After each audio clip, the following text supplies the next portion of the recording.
This is the Wise Guy Radio Show, a podcast dedicated to educating and inspiring through conversations with today's top talents in the world of glass.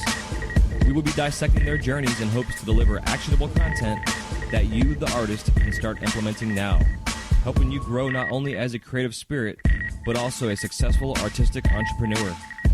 With a little organization, relationship building, and your artistic ability, you can obtain greatness. Climb aboard, whether an artist, retail owner, or enthusiast. We have a ton of fun in store for you. Welcome to the Wise Guy Radio Show.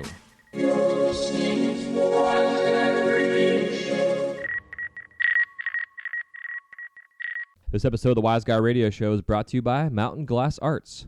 For the month of September 2016, Mountain Glass is offering borosilicate sale, North Star odds and seconds, 30% off. All you have to do is put in the code NSOS in the checkout. And for all you soft glass nerds, Soft Glass COE 104 sale, 30% off. Creations is messy.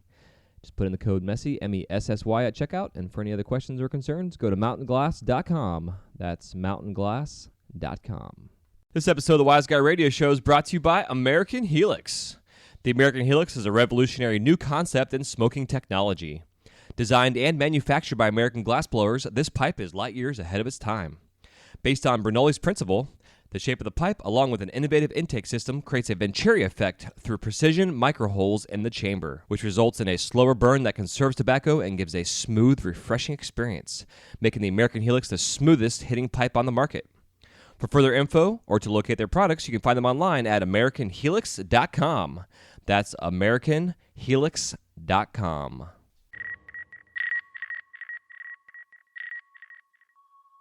Hey, what's happening? Welcome to the Wise Guy Radio Show, episode number 124. This is Jay Michael, your host. Thank you so much for tuning in today. With 17 years of experience behind the torch, I am as excited as always to bring you conversations with artists, sharing their stories in hopes to inspire and entertain while helping you grow your business. And today is no exception. Today we are going to be getting into a little bit of a discussion about the idea of having creative block. Basically, when you get to a point where you want to start making new things or kind of moving yourself forward as a glass artist, and you get to that point to where you get a block in your brain that doesn't allow you to become creative or to move forward and come up with ideas for some new things. And I wanted to discuss recently, share an experience that I've had through my position over at with the Rebus Brothers at Disney that really made me think about this concept, about the creative process, and as well as the last couple of interviews I've had between Mike Luna and Germ and Mike Mason, and just going back and listening to other episodes, which I do listen to the show too, even though it's me talking. I like to pretend that it's another podcast, but it's definitely something that I think is important as an artist and as a creative person in general, to understand that we do get creative blocks and that we have to find ways around that and how to get past it to be able to unlock a little bit of that space in our brain that can then become a bigger space in our brain as it evolves and grows into this thing that we end up with. The idea going from your brain as an idea to making a actual physical piece, manifestation through thought in a sense. And so I wanted to definitely kind of have a short, quick chat about that today, not too long of a rant, which I'm sure I'll probably ramble a little bit as I always do. But before we get started, I want to let you guys know that my boys over at Zen Glass Studios are holding a class coming up on September 29th and 30th, 2016, that is going to be featuring Time, and he's doing a class on working with CAD colors, dot stacks, and sculpture. Again, September 29th and 30th, and then a open gallery show on October 1st. If you want to get some information on pricing, you can contact them at zenglass.com. Also coming up on November 17th and 18th, they've got D-Rock and Casto and also Blitzkriega. The three of those cats are going to be coming in town and doing a class as well. And then they're going to be having a show on November 19th to kind of follow up. So definitely check these guys out. You can check them out on Instagram at Zen Glass Studios. You can also check them out online at zenglass.com, and I will have all their information in the show notes page. You can also go to wiseguyradio.com /Zen Glass, and you will be able to go to their page I've created for them, and they'll have a list of all their calendar events and everything else going on. So definitely check those guys out. And speaking of that, I've been slowly kind of going through the website and playing around and finding different ways to make it more user-friendly. So you can just go to wiseguyradio.com. It'll actually forward you to wiseguymedia.com. And I have all the podcast archives. I'm getting everything organized on there for all of the resource information, the free downloads, PDFs, all the stuff that's going to help make it easier for you to organize your studio in terms of the business side of things, and also to help keep inventory up to date with your materials.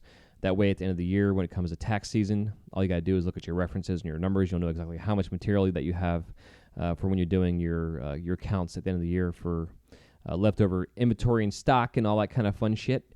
So stay tuned. You can still go to wiseguymedia.com and check it out. I have a little contact button on there if you want any information or questions from myself personally. Just hit me up on there. And for all those of you out there who are participating in our Secret Santa pendant trade, thank you. Also, thank you for your patience as I've been working these kinks out and trying to really figure out the most beneficial way on my end as well as on your end to make this happen. And it seems like I got it all figured out. And for those of you who are participating, you know who you are. Thank you so much for participating. If it's you listening to this right now, thank you. You're amazing. Just kind of a side note on that being said, I have about a week and a half left of getting caught up on orders that I have through some of my retail stores as well as custom work. And once these orders are all done, I'm actually going to be hanging up my torch at home until the end of the year to really focus on the show and this space of Wise Guy Media. I really want to make sure that my energy that I'm focusing on is focused specifically on this, that I'm not thinking about all this other shit going on. And that way, too, when I'm also at Disney doing my glass there, I'm focused, and really all my energy that I have, that's the creative side of me, is going to be going into my work. Because now my and I don't know if it's just, I can't say it's a now thing, but my attitude has changed into where now I really am focusing on being the best at what I do, whether it's through sculpture, solid work, or hand-blown glass. And I'm not saying like I'm going to be the best in the world, but while I'm making and creating, the idea is to be the best that I can be at what it is that myself personally am doing. And I hope that you yourself, as you're listening to this and you're working on the torch and doing your thing, that you do the same thing. Don't try to be like the next guy, like a Yu Sheen or a Joe Peters or a Cesar Tofolo, or, you want to be you. And to be you is the most important part, which leads us into the segment of the show. Definitely hope you enjoy and get some good takeaways from this upcoming segment, which is all about the creative process and creative block when it comes to being an artist. All right, stay tuned.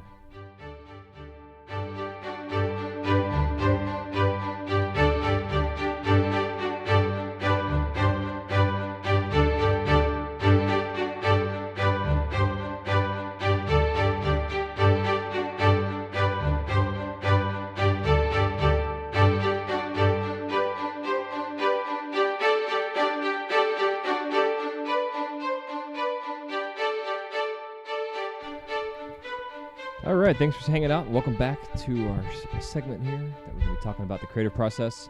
And this is just one way of going about it. I know there's lots of different ways of going about the creative process, and it all depends on your skill level that you have, which is kind of the most important part with regards of your foundation. For myself personally, this process that I'm about to share with you is what I do, and if you have issues or trouble with getting things out of your head and into your final product, then I recommend trying this process. And if anything, this just be maybe just something to listen to and something to think about, or to share with somebody that you know that is struggling when it comes to the creative process. There's lots of different areas and, like I said, different ways of going about this. But for me, these phases I feel are really a really easy way to go through the process of creating from your mind to final product in glass. I use the reference of this concept as well as when you're doing a performance, going from the creative process of a performance, whether it's in theater or some kind of act of some sort. So here's the 5 areas to take into consideration when dealing with artistic block or the creation process. Here's a simple question I have for you. Are you able to draw a sketch or thumbnail to help get the thoughts out of your head and onto paper? If you answered yes, then you are now able to transcribe your thoughts onto paper. The idea is to have the ability to engineer your art on paper first, to work out the details, and to think about the moves you will make to successfully get from point A to point Z, and in the end have a finished product. This will be the starting point in the creative process as you begin this journey of manifesting thoughts into reality. The thumbnail sketch is the first phase of 5 phases that I feel will help you simplify the creative process. Now, this isn't for everyone, as well as being the way I personally go through to find the right path through trial and error. In my opinion, this path will help alleviate some of the heartbreak that can come with artistic discovery. However, some may argue that to become a better artist, as well as finding your voice through your work, it is important to experience the heartbreak. However, a favorite quote of mine, to paraphrase, is, "The wise man learns from the mistake of others," or "the wise man learns from the mistakes of others." Throughout my art journey, I have learned from trial and error as well as from the mistakes of others. This is why this episode, in my opinion, is so important to take to heart. I hope to save you years of frustration and anguish from the mistakes I've made and learned from along the way. So phase 1 is to create the thumbnail sketch. When you do thumbnail sketches, you don't want to just do one, you want to do 10 or 20 and make them small. They call it thumbnail for a reason. The idea is to do something small, like the size of your thumbnail. Now, obviously, you don't need to go that small, but the idea is to do small sketches. If you have a sheet of paper, 8.5 by 11, you could fit 15, 20 sketches on there, and through those sketches, you look at them, and then you just cross out the ones that you don't like. If you're trying to figure out some kind of specific item you're going to be working through or what have you. The example I'll be using through this process of this talk is a recent item that I'm doing for Arribas Brothers, which is a manatee sculpture. And basically what I was given for my parameters was to make a manatee scene that takes an hour and a half to make. That was all I was given. And as we all know, when you're giving a general basic parameters like that, it can be very difficult at times to figure out which direction to go. So for myself, I took this idea and started on paper. I also did some research online, looking up different references of manatees in nature, their environment, etc., whether I wanted to go with a river scene or in the ocean. And I decided through the process to go with a river scene. So I was able to narrow down at least one specific area that I was going to go through as it came to doing my sketches. So once I knew that I wanted to use a river environment scene, then I could then on paper start to sketch out some manatees. The idea too I wanted was to have a mom and a calf manatee. So in most environments for manatees, they have cypress trees in the rivers, there's grass, etc. So I wanted to make sure I use those references and parameters per se in the creation process of my sketches. So on paper, I used the references I found online and did several different drawings of different layouts of a manatee and a calf with some trees and some grass. And oh, hey, honey. The wife's she's getting home. So, so that was kind of the idea, was to take and go through the process of just doing sketches on paper. And because I do enjoy drawing, it's always a fun thing to do. All right. Always the fun parts of life and recording when I'm recording at home. So to go back to what I was saying was the idea is now that I have the parameters set, manatee, mom, calf, some tree branches, maybe some stumps, some grass, that kind of stuff. I can then go through the process of doing my sketches on paper. And then from there, I can then begin the process of figuring out exactly scale and size, materials that I'm going to need to use, etc. Before then I start the process of actually physically creating this in glass. So phase 1 is sketches. Again, go through a piece of paper or 10 and just draw as many sketches as you need to. Whether you're making flowers, making pipes, making rigs, making chandeliers, whatever the hell it is you're making, and any kind of art, period. Paper first, engineer it on paper is the best way to go. So once you now have the ideas on paper as a reference, you can then begin the process in glass. And I recommend in phase 2 to go through the process of what I would consider to be a clear sketch. And I got this concept of a clear sketch from my friend Christian, who's a soft glass artist. He's an artist over at Zen Glass who teaches all their soft glass furnace work classes and workshops. And he showed me some ideas that he had of items he had worked through, trial and error wise, figuring out the shapes and stuff, all in clear. That way he wasn't worried about using any kind of color or potential materials. And it's not that it's a waste, it's just that it's easier to figure out things in clear because clear moves consistent, where color works differently. And we'll get more into that in the phase 3 as we talk about working with color. But in phase 2, you go through the process of creating a clear sketch. So going back to the manatee reference, what I did was I made my manatees in clear. I made the different sizes, a baby one and a bigger one, and made several of them just to really fine-tune and figure out what size and proportions I wanted to go with and all that, including the grass and, everything, the whole base, everything that they were going to be attached with, I did in clear. And then, you go from there. So the idea is when you're trying to figure out a direction to go, it tends to be the most affordable way to experiment with your thumbnail sketches that you created.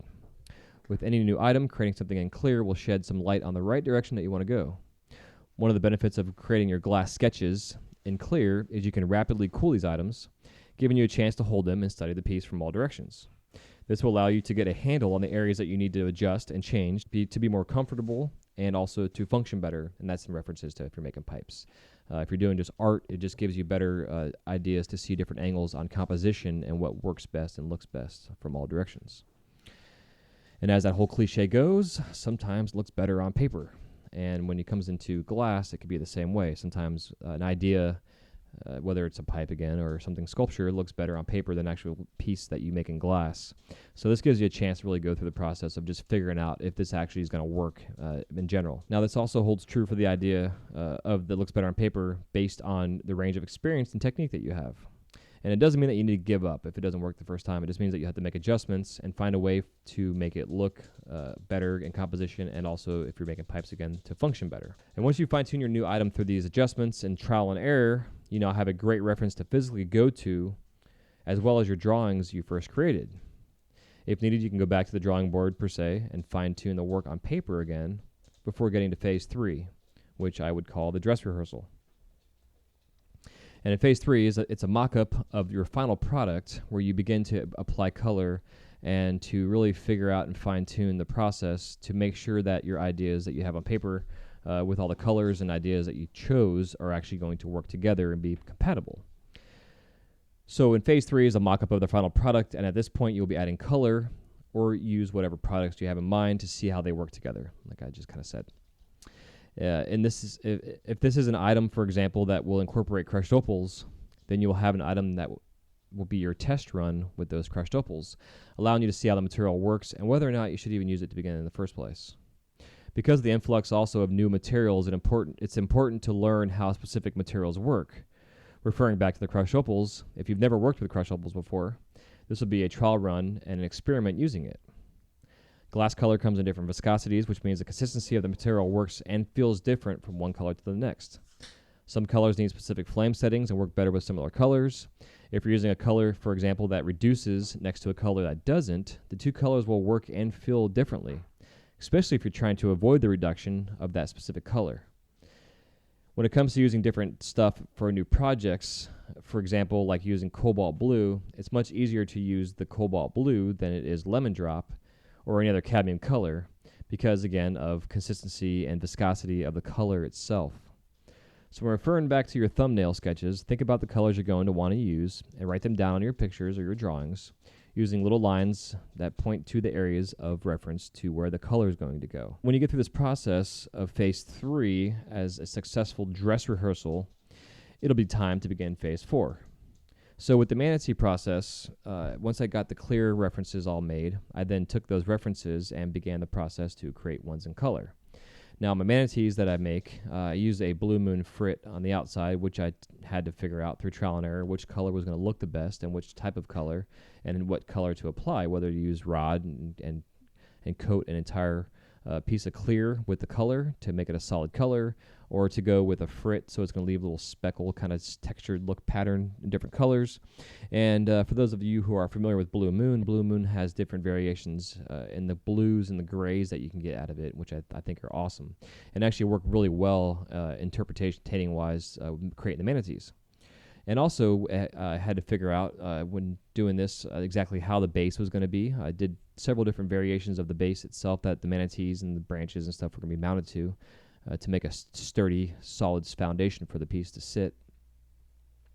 And then once I figured out that in clear, then I went ahead and added color.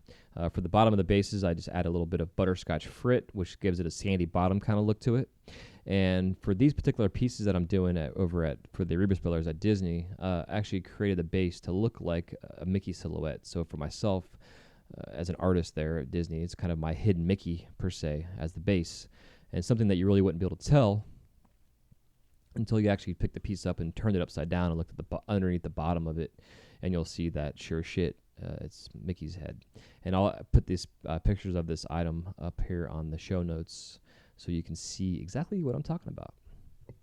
Now, once I got that all figured out and figured out the size of the baby manatee and the size of the mom manatee and the composition and the angles, I then was able to go through and create all those in color and then assemble and then kind of go through the process of seeing how that would come out. And that leads us into phase 4. Now, the dress rehearsal is like anything else in stage performance. You go through a dress rehearsal. You maybe not know all your lines yet. You maybe don't know all your blocking or the lighting or the sound or etc. But by going through a dress rehearsal, it gives you a chance to fine-tune and figure all these things out. So now that you have this dress rehearsal done and completed, and this may take you 3 or 4 times to go through this process, again, because this is experimentation and really figuring out your materials, especially if you're new to the glass. If you're not new to the glass, you're still going to have some trial and error and experimentation as anything new that you work with or shape or design or concept. And by going through this now process of going in through color, and you have your final product that you're happy with that really speaks to the voice that you're trying to find in the piece, you now have a full color reference to hold in your hand physically to now study and look at that you'll now use for a reference to begin phase 4, which I will call opening night. Now, when phase 4 begins as the opening night, as any show goes, there are going to be bugs and potential issues that you run into that you will not necessarily know about. You may have come across during the dress rehearsal, but again, as any other good show out there, opening night, there tends to be some issue here and there that just pops up that you weren't expecting. And this process of phase 4 gives you a chance to go through and actually create the performance, in a sense, of opening night to really make sure that everything you went through in phase 1, 2, and 3 will come to fruition now, and you'll have a good final product in phase 4. So, as any opening night of a performance, there will be bugs that need to get worked out that may not come up during the dress rehearsal. Typically, phase 1, 2, and 3 are done in one day, while phase 4 should be done the next day. So the idea is that when you begin this process, the phases of 1, 2, and 3, you can do these all in one day. Phase 3 being your colored piece, you're going to want to have it go through a proper kiln cycle. This will make sure that the colors you're using are not going to crack and check on you. Again, if you're going to go back to the colored or the crushed opal reference before, crushed opals are very sensitive and have to go through a specific type of kiln cycling and handled properly. So certain colors are the same way. Through kiln cycles, you got to experiment with how long it should be in the kiln for. If you're using striking colors, how do you got to get them to strike, etc. And so phase 3 is exactly that, your dress rehearsal. You make the piece full color, you go through the process of running a kiln cycle, and then when you come back the next day, you can pull it out of the kiln, and then you can study, and then that's when you go into phase 4, which is now the actual full production and creation of the piece, along with finding out the bugs that may come up. And now by having phase 3 piece available to hold and study because you ran it through a kiln cycle, you can use this physical reference to create your final masterpiece. And so with the references I had with my manatee piece, it allowed me to look at the base. And in this particular dress rehearsal I did, I used a certain color that I thought was going to work great color-wise for the stump of a tree that I have with some roots and stuff on the base, kind of like an underwater kind of deal of a rotted tree. But come to find that the color I used wasn't really compatible with a couple other colors I was using, and so it caused some cracking issues. Now, the cracking issues could have been because of the color, could have been because of how it worked, maybe the flame flash I didn't realize, etc. There's little things and variations, as we all know, that come into glass blown and glass itself, and we got to pay attention to. So myself personally, when I went through the phase 3, I actually ran through it three times, I believe, that day. So when I came back the next day, I had 3 different variations, pretty close to the same look, to go through and figure out and fine-tune where issues were. So when it came to phase 4, I was able to go through the process of creating it, and hopefully the next day after pulling it out the kiln, there was no issues at all, and it looked like exactly how I wanted it to. And as any art or anything else, you're going to want to constantly evolve and constantly change and fine-tune and just find your voice even more so. But phase 4, again, is really just about finalizing the product. And once you get through the process of phase 4 and you're really happy with the final result, you can then begin phase 5, if you so choose to do phase 5, which I would consider to be the production phase. And in the production phase, it could be either, if this is a, say, low-end or a low-end, low-quality item that you're going to mass produce, or it could also be a high-quality piece that you're going to produce on a low volume.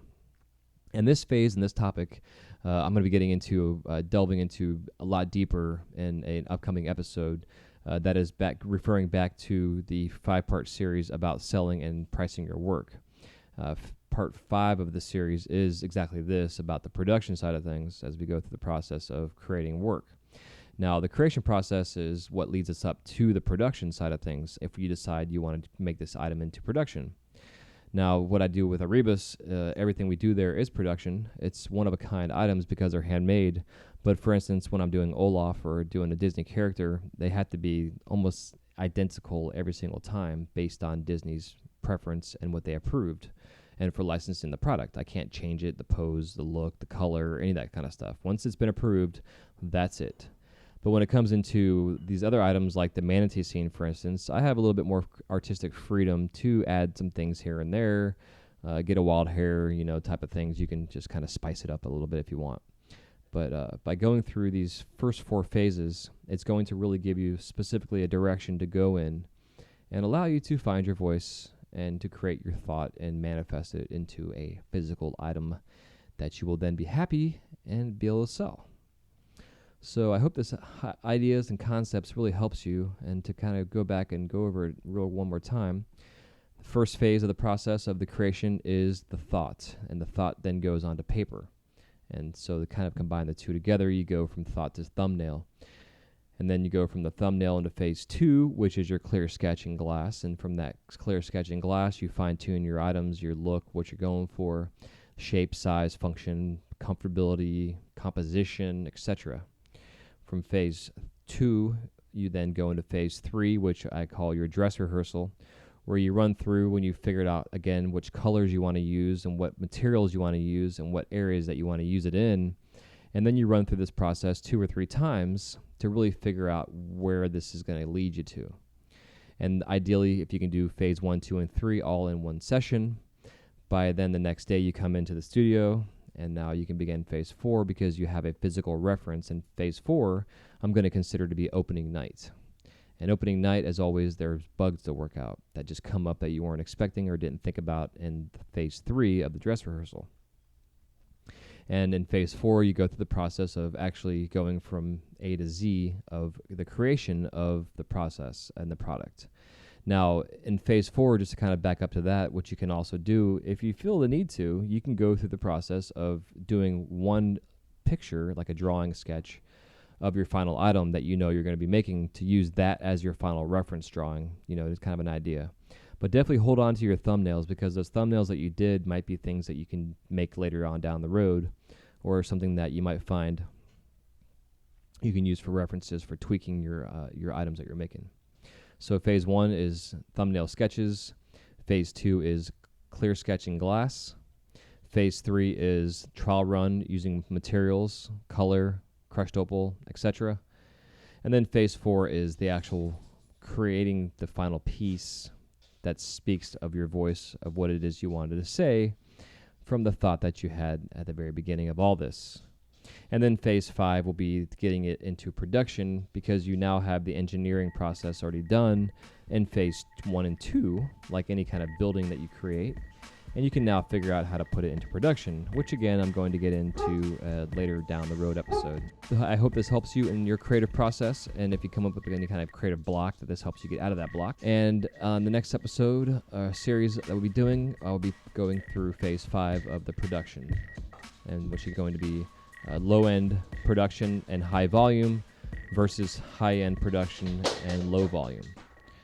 And again, I apologize for background noises and distractions and sounds. Just life here at the home of the Burkholzer residence. So thanks for tuning in, And if you definitely go through this process, I would love to see pictures, which you can send me photos, info@wiseguyradio.com. You can also tag me on your Instagram or your Facebook page if you put them up there. Please do that. My Instagram is @jmichaelglass. It's @JMICHAEL Glass. And other than that, enjoy the evening. Happy melting. And we'll talk to you on the next episode of the Wise Guy Radio Show. Love you. Take care. Peace. This episode is also brought to you by C-Cube Co.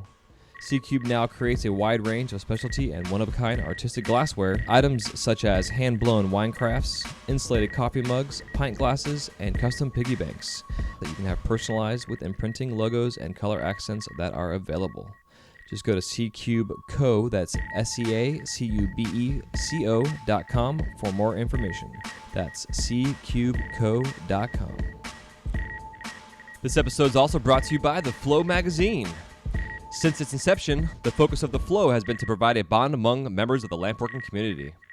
This has been accomplished by developing relationships with the finest artists and sharing their techniques with you through in-depth, step-by-step tutorials. In every issue, you can enjoy great content with the hottest artists and cutting-edge techniques using the latest industry products. These features, along with the continuation of the Women in Glass edition, Glasscraft Emerging Artist Awards, inspiring gallery showcases, dynamic general interest articles, as well as health and safety information, make The Flow the leading international lampworking journal. For more information or to subscribe to The Flow, go to theflowmagazine.com. That's theflowmagazine.com.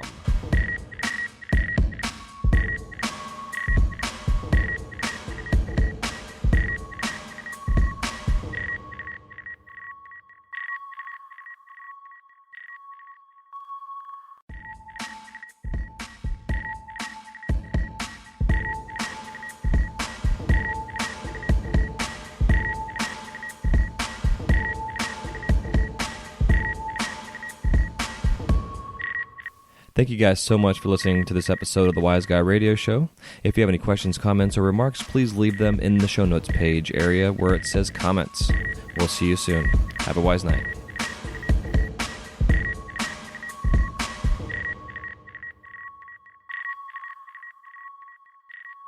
You're listening